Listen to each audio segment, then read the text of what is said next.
Hey guys, मैं आपको आज रेस्ट्रिक्शन एंजाइम के बारे में बताऊंगी। तो रेस्ट्रिक्शन एंजाइम क्या होती हैं? रेस्ट्रिक्शन एंजाइम को मॉलिक्यूलर सिजर्स भी कहते हैं।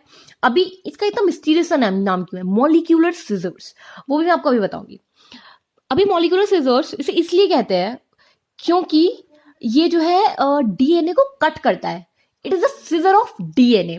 ये नॉर्मल वाला सिजर नहीं है जिसे हम घर में यूज करते हैं, बल्कि ये डीएनए का सिजर है। Okay, the enzyme from Escherichia coli that were responsible for restricting the growth of bacteriophage were isolated in 1963।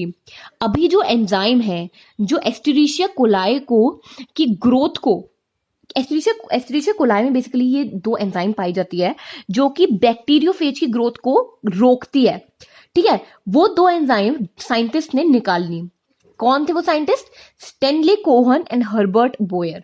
उन्होंने ये दो एंजाइम 1963 में निकाल ली। ठीक है, अभी एक एंजाइम उसमें से क्या करती थी, मिथाइल ग्रुप ऐड कर रही थी डीएनए में, और जो दूसरी एंजाइम थी वो क्या कर रही थी, वो डीएनए को कट कर रही थी सेगमेंट्स में। ठीक है, मतलब ये बेसिकली एक मिथाइल ग्रुप ऐड कर रही थी और एक डीएनए को कट कर रही थी। जो डीएनए को कट कर रही थी ना, सबसे ज्यादा इंपॉर्टेंट उसी का रोल है और इसे रेस्ट्रिक्शन एंडोन्यूक्लियस कहते हैं। और जो ऐड कर रही थी मिथाइल ग्रुप, उसे रिस्ट्रिक्शन एंडोन्यूक्लियस कहते हैं। ओके, तो जो फर्स्ट रेस्ट्रिक्शन एंडोन्यूक्लियस है उसका नाम है हिंद 2। ये काफी बार एक मार्क्स में पूछ लिया जाता है कि जो फर्स्ट रेस्ट्रिक्शन एंडोन्यूक्लियस है उसका नाम क्या है, तो उसका नाम मैं आपको बता दूं, उसका नाम है हिंद 2। ठीक है, ये स्मिथ विलकॉक्स और केली ने 1968 में इसे आइसोलेट किया। They found that it always cut DNA molecule at a particular point. मतलब अब रेस्ट्रिक्शन एंडोन्यूक्लियस क्या करी थी, ये बहुत ही ज्यादा स्पेसिफिक थी। अभी ये जो डीएनए मॉलिक्यूल को कट करी थी एक पर्टिकुलर पॉइंट पे ही कट करी थी, मतलब ऐसा नहीं है कि कहीं भी काट दिया। जैसे अभी आगे आएगा, मैं आपको बताऊंगी। By recognising specific sequence of 6 base pairs known as recognition sequence. अभी ये सिर्फ उसी सीक्वेंस पे कट करी थी जहां पर 6 बेस पेयर्स हैं, और उस सीक्वेंस को हम क्या कहते हैं, रिकॉग्निशन सीक्वेंस। ओके, जैसे ये रहा 1 2 3 4 5 6, ये कहां पे कट कर रही है, 6 बेस पेयर के सीक्वेंस पे। ठीक है, और हम इस सीक्वेंस को क्या बोलेंगे, रेस्ट्रिक्शन सीक्वेंस। ठीक है, और ये साइट कौन सी है, पैलिंड्रोमिक साइट है ये। ठीक है, पैलिंड्रोमिक साइट। बिसाइड्स अभी जो हिंद 2 के अलावा more than 900 restriction enzyme isolate की गई from over 230 strains of bacteria, each of which recognize different recognition sequence। ठीक है, अभी हिंद 2 के अलावा 900 रेस्ट्रिक्शन एंजाइम सेपरेट की गई, रेस्ट्रिक्शन एंडोन्यूक्लियस की, जो कि 230 स्ट्रेन्स में से की गई, और वो कितनी थी नंबर में, 900।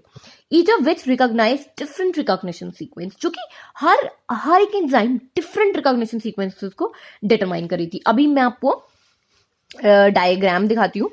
ये बेसिकली ये जो है ये वेक्टर डीएनए है, ये फॉरेन डीएनए है। ठीक है, वेक्टर डीएनए मतलब बेसिकली ये वो डीएनए, जैसे ये होस्ट का डीएनए है और ये एलियन डीएनए है। ठीक है, जिसमें से ये उसका डीएनए है जिसके अंदर हम डालेंगे, और ये उसका डीएनए है जिसका पीस हम उसमें अटैच करके डालेंगे। ठीक है, अभी जो एंजाइम है it cuts DNA both DNA strand at the same site.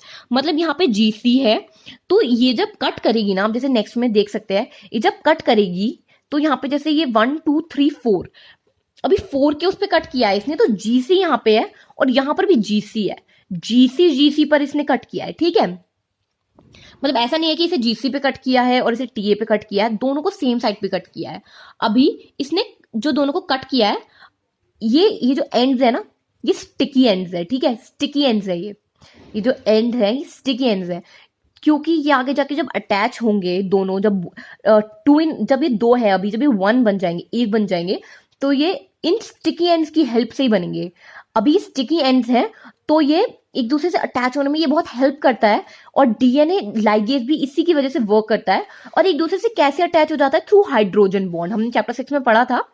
तो ये थ्रू हाइड्रोजन बॉन्ड एक दूसरे से अटैच हो जाता है। ठीक है, और ये सबसे ज्यादा इंपॉर्टेंट किसका रोल होता है, डीएनए लाइगेज का, जो किसकी वजह से एक्शन करता है, स्टिकी एंड्स की वजह से। ठीक है, अभी restriction enzyme cut the strand of DNA a little away from the center of the palindrome sites, but between the same 2 bases of the opposite strand। मैंने आपको अभी बताया, between the same 2 bases, this GC and this GC, और little away from the center of palindromic sites, क्योंकि अभी अगर ये इसे यहां से कट करेगा, पूरा कट करेगा, ठीक है, इसे पूरा कट करेगा, तो ये तो पूरा पीसेस ही अलग अलग हो जाएंगे ना। हमें पीसेस तो अलग अलग नहीं करने हैं, हमें इसे इससे रेस्ट ऑफ द डीएनए से हमें अटैच्ड रखना है, तो इसलिए हम पूरा कट नहीं करेंगे, ठीक है। So this leaves single stranded portions at the ends, तो वही सिंगल सिंगल पोर्शंस ये छोड़ देता था, जिससे मैंने यहाँ पे ड्रॉ भी किया है। जब जब वो पूरा डीएनए कट हो गया तो सिंगल पोर्शन एंड में रह गया है, मतलब जैसे सिंगल है तो ये एंड में रह गया है, मतलब इसके इससे rest of the DNA attach था, बट एक सिंगल अटैच्ड पोर्शन तो रह गया था ना। So there are overhanging stretches called sticky end, मैंने आपको दिखाए थे, on each strand as given in above figure. These are named so because they form hydrogen bonds with their complementary cut counterparts. ठीक है, अभी जो स्टिकी एंड थे हर strand के, तो ये जो है इनका नाम स्टिकी एंड इसलिए रखा है क्योंकि ये कॉम्प्लीमेंट्री, जो दूसरा उनका फॉरेन डीएनए था जब उनके साथ जाके अटैच हो रहे थे तो हाइड्रोजन बॉन्ड फॉर्म कर रहे थे। कौन सी बॉन्ड फॉर्म करते हैं? हाइड्रोजन बॉन्ड, ठीक है। The stickiness of the ends facilitates the action of the enzyme DNA ligase, ठीक है।